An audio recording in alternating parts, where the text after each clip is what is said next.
Hello, welcome to The Blackout. Worldwide, journalists and activists serve as intermediaries, informing the general public on critical issues. In return, they become targets of harassment and death by their government and non-state actors. Their work is essential for influencing a push for positive impacts of economic and human development. Here on The Blackout, the purpose is to shed light on victims' cases and hope to spread awareness and demand justice.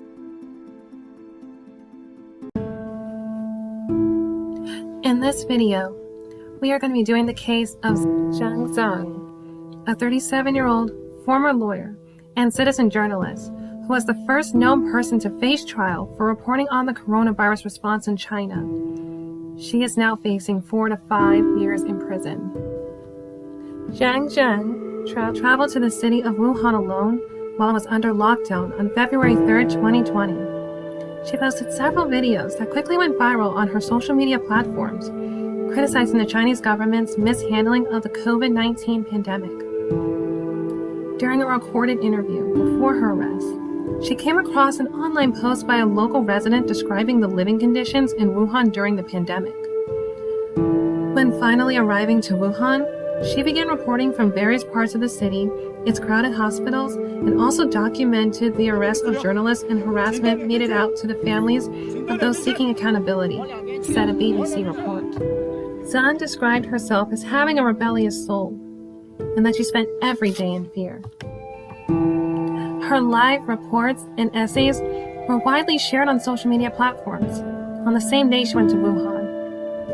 Within that same month, Zhang wrote an essay that mentioned how the government didn't give enough people information and simply locking down the city. She wrote it was also a great violation of human rights. Her critical reports accusing the government of silencing the voices of average citizens and failure to inform residents about the reality of the situation was opposite of the state media coverage. Beijing, however, congratulated itself for extraordinary success in how it controlled the virus.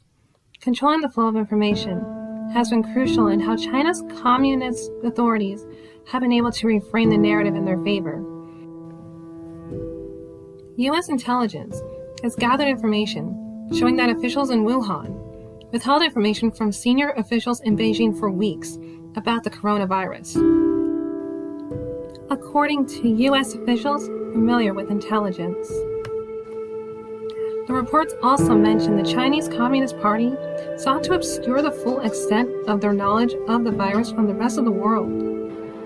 Chinese officials have been cracking down on journalists who risk their lives to expose the truth about the initial outbreak. The Committee to Protect Journalists discovered that China leads the world for jailing reporters. Liu Lan, a research and advocacy consultant at the Chinese Human Rights Defenders, said that authorities want to use Zhang's case as an example to scare away other dissidents in questioning the pandemic. Chinese authorities often hold sensitive trials involving human rights activists during the Western holiday season, when much of the rest of the world is distracted. The proceedings are usually announced with hardly any notice and are almost always held secretly. In a closed-door trial that lasted less than 3 hours, authorities in Shanghai passed down the sentence to Zhang for picking quarrels and provoking trouble, a charge often used against dissidents. It's important to note, Zhang has a record of being arrested. In 2019, she was detained for speaking in support for activists in Hong Kong. In a video before her arrest, the New York Times report quoted Zhang talking about the government's way of managing the city by threats and intimidation. On May 14, 2020, Zhang went missing, and it was known a day later that she was arrested by Shanghai authorities, according to the network of Chinese human rights defenders. In November, Zhang was formally charged and accused of sending false information through text, video, and other media. through platforms like Twitter, YouTube, and WeChat. WeChat is a popular messaging app in China. YouTube and Twitter are blocked in the country, so many of the citizens attempt to access through VPNs. She was also accused of accepting interviews with foreign media such as Radio Free Asia and Epoch Times, and maliciously spreading information about the coronavirus in Wuhan. Authorities decided a 4 to 5 year sentence and a closed-door trial. A day after her arrest, both the United States and the European Union denounced China's court system. The then U.S. Secretary Mike Pompeo spoke on the behalf of the United States, strongly condemning the People's Republic of China persecuting Zhang Zhang, and called on the government to release her immediately and unconditionally. Zhang has also been on a hunger strike and has pledged to stay on it, according to her lawyer. She is also being force-fed through a feeding tube and kept under physical restraint, and her health is deteriorating. Zhang Zhang is one of the several citizen journalists detained for reporting on Wuhan, but the first to be sentenced to prison. Advocates say she is receiving such harsh treatment because of her refusal to cooperate or admit guilt. Her verdict comes ahead of a mission to China led by the World Health Organization to investigate the origins of the virus. Leo Lan pointed out how this shows that we will never know the truth about the pandemic. Zhang Zhang's heavy sentence will have a deterring effect of silencing those who witnessed what happened earlier this year. Another researcher for the Human Rights Watch said that the handling of Wuhan is very sensitive. Then many people in China are angry about the initial cover-up and downplaying. The Shanghai Pudong New District People's Court, where Zhang was tried, have refused to recognize Zhang's then lawyer, Ren Kuan-Yu's credentials on August 31st, illegally claiming that Zhang herself needed to sign the entrustment papers, even though her family has already signed them. As a result, he hasn't been able to examine any of the case documents or meetings with Zhang. Outside of the court, police pushed reporters and supporters away from the building. On social media, activists posted pictures and signs that read, "Zhang Zhang is not guilty," calling on the international community to pay attention to her case. She was convicted and sentenced on December 28, 2020, and is expected to be released on May 14, 2024. Along with Ren Kuan-Yu, Zhang Kiki was another lawyer defending Zhang's case. As if matters couldn't get any worse for dissidents, human rights lawyers also face a lot of combination. Ren Qianu was never able to fully represent Zhang Zhang or his other clients because he was disbarred for trying to do so. Disbarment for lawyers means losing financial livelihood if they choose to handle sensitive cases. Qianu said that he has received several calls from national security officers about them having high-level orders from Beijing that he had to draw off this case in Hong Kong, or else his lawyer license would be affected. Lawyers are often the most vocal advocates for their clients through media interviews and online. Qianu was removed from Zhang's case after she has now been provided a state-appointed lawyer.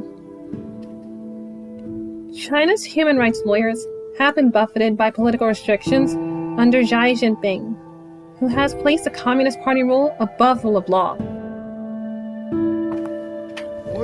Justice officials have been blocking lawyers from meeting with their clients, who have the right to legal representation in China.